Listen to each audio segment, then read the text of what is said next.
Hello and welcome back to Guts and Glory MMA. I am joined on the line today by Brian The Pikeman Moore, who fights this weekend at Bellator 269 against Nikita Mikhailov.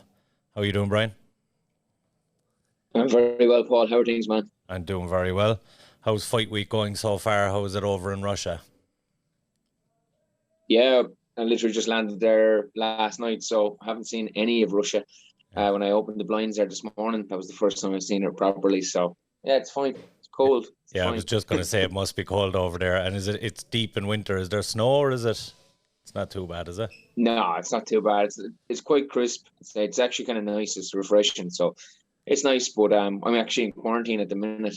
But I'll be over by this afternoon, this evening. So very all good. So I want to ask you, you've fought on some huge cards before. Obviously, you headlined against AJ McKee. You were on the card of McKee versus Pitbull. Going back through your career, you fought on cards with Conor McGregor.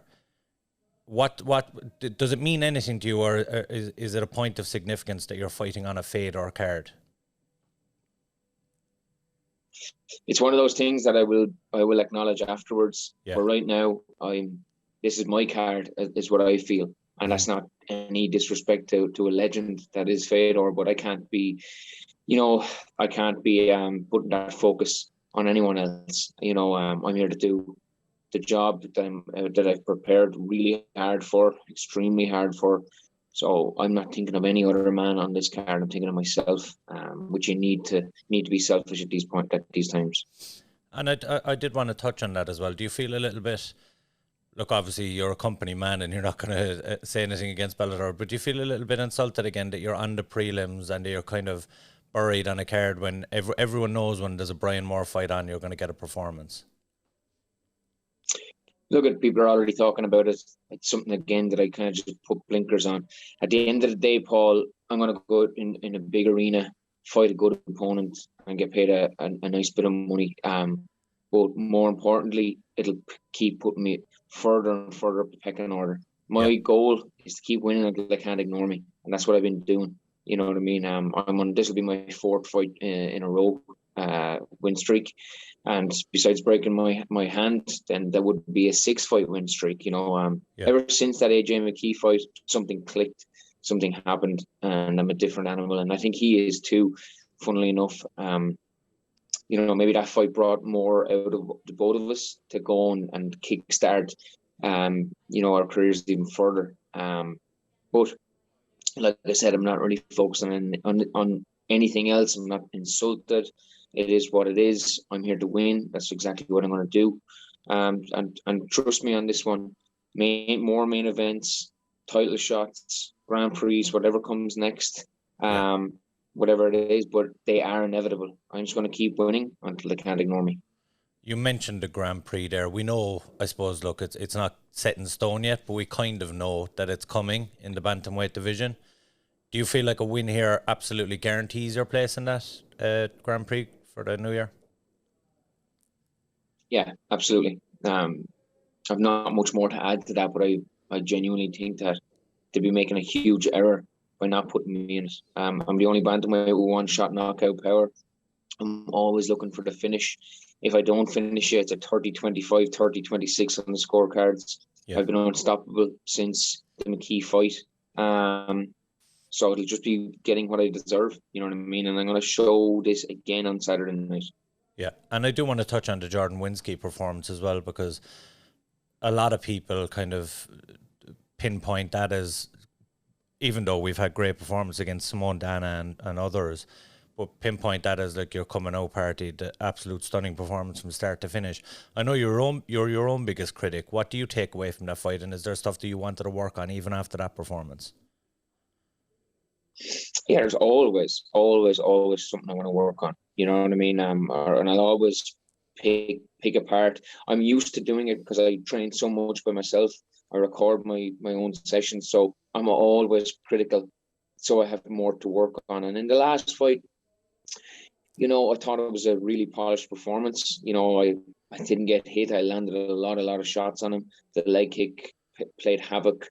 So it was nice adding that into my game that I haven't put in quite a while. My takedown defense looked good. My boxing was crisp. Again, best striker in bantamweight division, in my opinion. yeah, but there are things that I could have worked on. I think accuracy was something that I didn't really focus on, and hitting through my target. I was kind of happy to, not to sound strange, but hit him on the face rather than through. Yeah. You know, and you look at the Simone Dana fight, I aimed for the back of his head and it was lights out. I think with Winsky, I was expecting, you know, he had big power in his right hand in particular. So I was just wanting to kind of touch him up as such rather than go through the target. But, you know, that was lesson learned. You can bet that's what I'll be looking for on Saturday night. Very good. And we've touched on this multiple times. Me and you have had back and forth about this, the ranking situation in Bellator right now. And they're doing their best, but they still need a lot of work. Where do you think you are? Do you think you're on the cusp of those rankings, or do you still think you're being massively overlooked when it comes to the rankings? Because you found yourself ranked and then dropped out of it without competing, and you put on a performance like you did in the last one. Do you think it's undeniable that you're in that top 10, even possibly high up that top 10 with a big victory here on Saturday night? Paul, all you need to do is look at the names there in that top 10, and you're telling me I'm not better than them or I can't beat them. You know, you look at one guy in particular, Caspel, he's 5-2. Yeah. I'm like, I've fought the highest level competition in Bellator, and in my last 7 fights, I'm 5-2. Do you know what I mean? Yeah. And one of them was with a handbrake.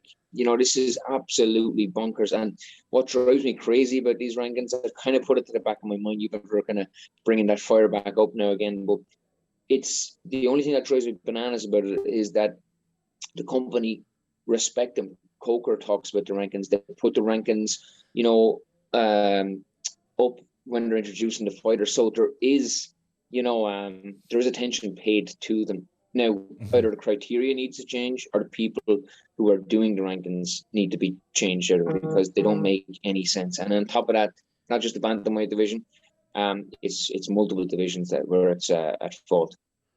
Yeah. Moving off that slightly, I do want to touch on the upcoming Dublin card in November. I know a big part of you wanted to be on that card, and it's a little bit bittersweet having to go over to Russia and fight so close to that card. Are you looking forward to that card, or are you not thinking about it until after the fight? Is it something that's still kind of niggling at you? Do you wish that you were on that card instead of over in Russia?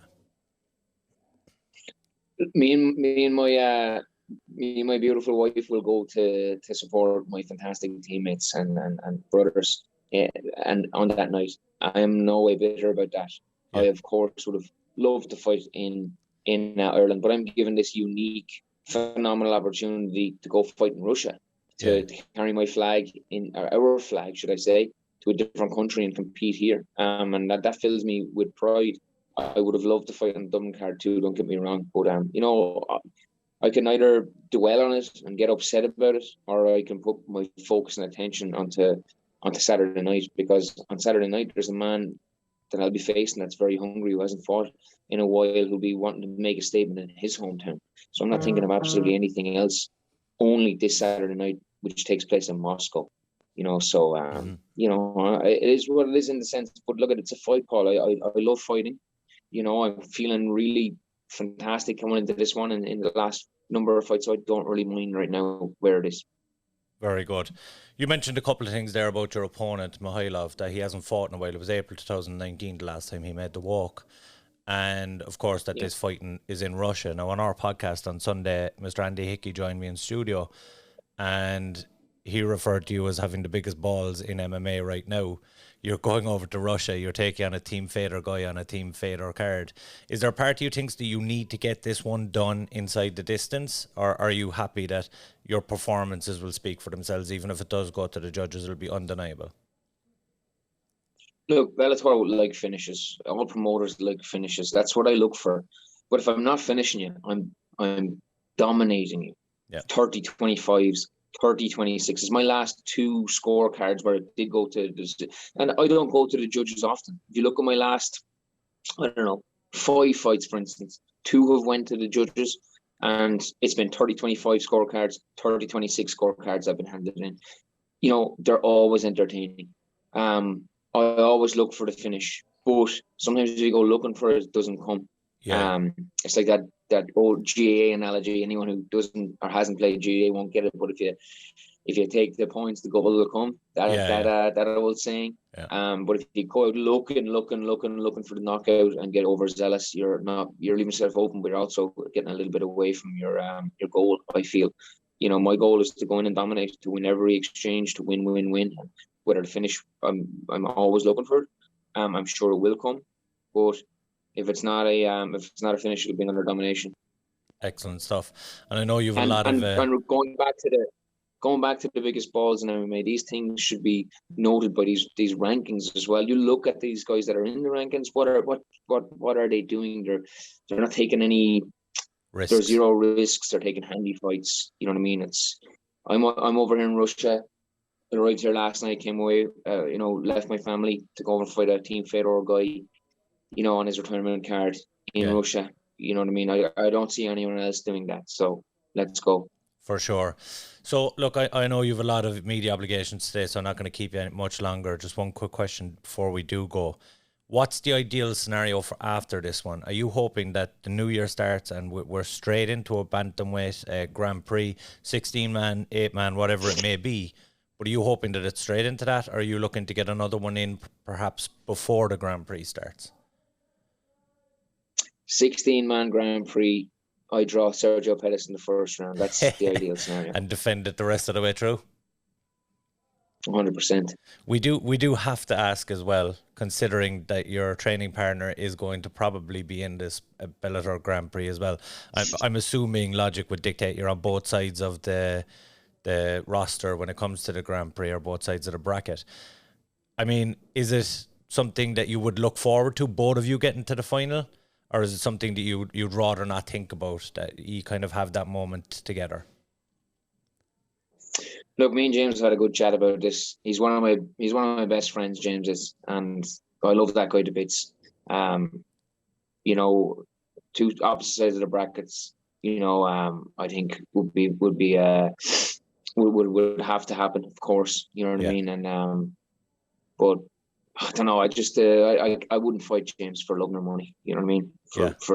Because and he said the same. You know what I mean? We are we live together. We've trained for over a decade together. There's training partners, and then there's brothers, and he's certainly the latter. You know what I mean? So look at opposite side of the brackets. Let's see what happens. Exactly. Listen, it's been an absolute pleasure to have you on, Brian, and best of skills for the fight on Saturday night. Thanks very much, Paul. No problem.